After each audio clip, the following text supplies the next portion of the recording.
بسم اللہ الرحمن الرحیم۔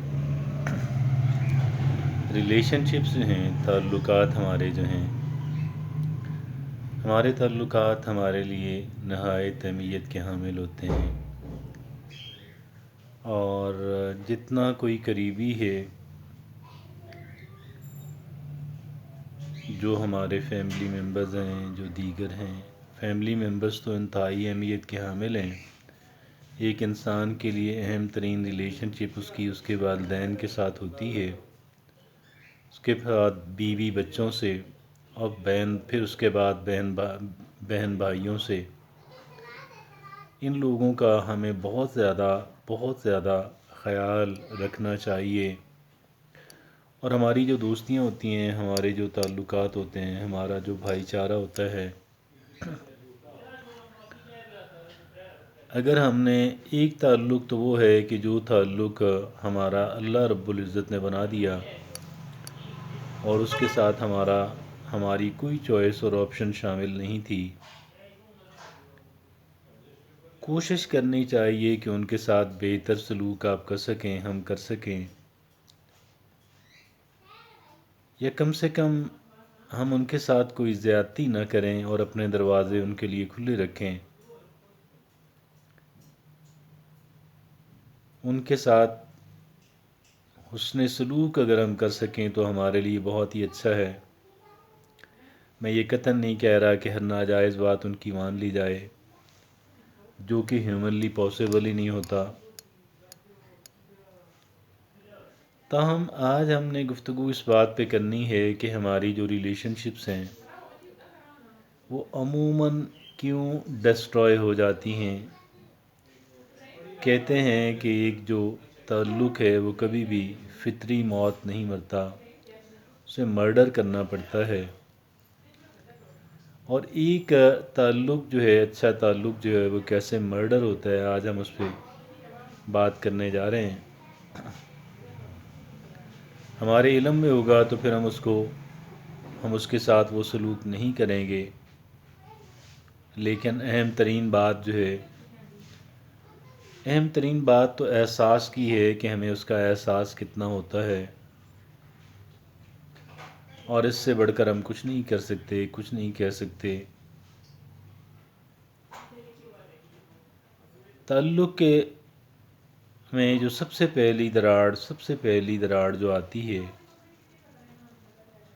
ایک تو ہماری طرف سے کبھی بھی بدنیتی کا مظاہرہ، بہت زیادہ سیلفشنس کا مظاہرہ ہرگز نہیں کرنا چاہیے، کسی فریق کو بھی نہیں کرنا چاہیے،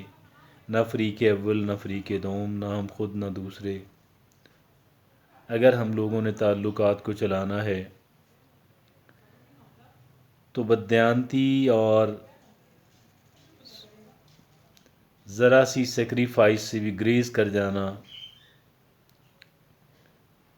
ذرا سی قربانی سے بھی پہلو بچا کے نکل جانا، یہ قطعاً ایک ریلیشن شپ کی سروائیول کے لیے، اس کی بقا کے لیے قطعاً اچھا نہیں ہے۔ پھر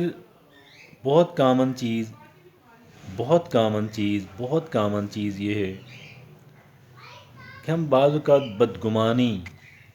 بدگمان ہو جاتے ہیں، ہم اپنا گمان خراب کر لیتے ہیں، اپنے اس تعلق کے بارے میں ہمارا گمان اچھا نہیں رہتا، جس کی وجہ سے مسائل پیدا ہوتے ہیں، اور گمان اچھا نہ رکھنے کی وجہ سے پھر ہم کچھ غلط باتیں ایزیوم کر لیتے ہیں، فرض کر لیتے ہیں،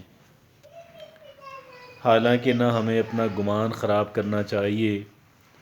نہ ہی کچھ ایسے نیگیٹو باتیں ایزیوم کر لینی چاہیے، بلکہ ہر ایک بات کو پوچھا جانا چاہیے، کسی اچھے بہتر انداز کے اندر پوچھ لیا جانا چاہیے کہ بھئی آخر ایسا کیا ہے اور کیوں ہے۔ تو بدگمانی کی میں نے بات کی، گمان ہمیشہ اچھا رکھنا چاہیے، بدگمانی بے شمار تعلقات کی قاتل ہوتی ہے، اور پھر غلط باتیں، نگیٹو باتیں ایزیوم کر لینا جو ہے، اور فرض کر لینا اور ان سے نہ پوچھنا، ان کی زبان سے نہ سننا، پہلی بات یہ دو باتیں در حقیقت ایک ہی بات ہے، اور فوری اگلی بات جو ہے وہ ایک انسان کی انا اور ایگو جو ہے۔ پہلے تو ہم نے کہا کہ بددیانتی نہیں کرنی، اور ذرا سی قربانیوں سے آپ نے پہلو تہی نہیں ہم نے کرنی، اور دوسری بات میں نے آپ سے عرض کی، پہلی تو بدگمانی ہو گئی، اور دوسری بات پہلی میں بدگمانی ہی ہے، اور دوسری یہ بات ہے کہ ہمیں اپنی انا جو ہے، ہماری ایگو جو ہے، ہمیں اپنی انا کا مظاہرہ نہیں کرنا، ہمیں یہاں پہ اپنی انا کی طاقت کو نہیں آزمانا، ہمیں یہاں پہ عاجزی اور انکساری اختیار کرنی ہے، ہم نے یہاں پہ نخرے نہیں دکھانے، اپنی ایگو اور انا کا مظاہرہ نہیں کرنا۔ یہ دو باتیں ہو گئیں، اور آگے چلتے ہوئے ہمیں کیا کرنا ہے، ہمیں بدنیتی اور بددیانتی نہیں کرنی، ہم نے ذرا سی قربانیوں سے پہلو تہی نہیں کرنی، بلکہ ہم نے سمجھنے کی کوشش کرنی ہے کہ ان کو کس چیز کی ضرورت ہے، کیا ان کو ہمارے وقت کی ضرورت ہے، یا ان کو ہماری کسی اور جو ہے کسی طرح کی ہماری جو ہیلپ ہے وہ ان کو اس وقت ریکوائرڈ ہے، ہماری پریزنس ان کی ضرورت ہے، یا یہ جو باتیں ہیں، یہ اتنی سی باتوں کا دھیان رکھ کر کے ہم اپنے تعلقات کو مرڈر ہونے سے، ہم اپنے تعلقات کا قتل ہونے سے ہم ان کو بچا سکتے ہیں، اور ہم ان کو ایک فطری اور طویل زندگی جو ہے ہم ان کو دے سکتے ہیں۔ یہ بات بہت پیچیدہ نہیں ہے، محض نیک نیتی ہی کافی ہے، کوئی راکٹ سائنس نہیں ہے کہ جس کو سمجھنے کے لیے ہمیں جو ہے بہت زیادہ تعلیم کی، بہت زیادہ ذہانت کی ضرورت پڑے۔ قطعاً کوئی ایسی بات نہیں ہے، سمپل سی باتیں ہیں، لیکن اگر ہم ان باتوں کا دھیان رکھیں گے انشاءاللہ اس کے نتائج آئیں گے، اور اس کے پازیٹیو نتائج آئیں گے۔ لیکن اگر ہم نے ان باتوں کا دھیان نہ رکھا تو پھر جو چل رہا ہے نہ صرف وہ چلتا رہے گا، بلکہ یعنی تعلقات ٹوٹتے رہیں گے، اور اہم تعلقات ٹوٹتے رہیں گے، اور پھر یہ ہے کہ یہ معاملہ آگے ہی بڑھتا چلا جائے گا۔ یاد رکھیے کہ جو ہماری زندگی کا رنگ ہے، ہماری زندگی کی جو رنگینی ہے، وہ محض ہمارے اچھے مکان، ہماری اچھی گاڑی اور ہماری اچھی جاب یا ہمارے اچھے عہدے کی وجہ سے نہیں ہوتی، بلکہ اس کے اندر اگر ان تعلقات اور رشتہ داریوں کا جو رنگ ہے، ان کی جو چاشنی ہے، اگر یہ اس کے اندر شامل نہ ہو تو یقین جانیے گا یہ بہت پھیکی اور بہت کمزور زندگی جو ہے اور بے مقصد بھی نظر آنے لگتی ہے۔ جزاکم اللہ خیر۔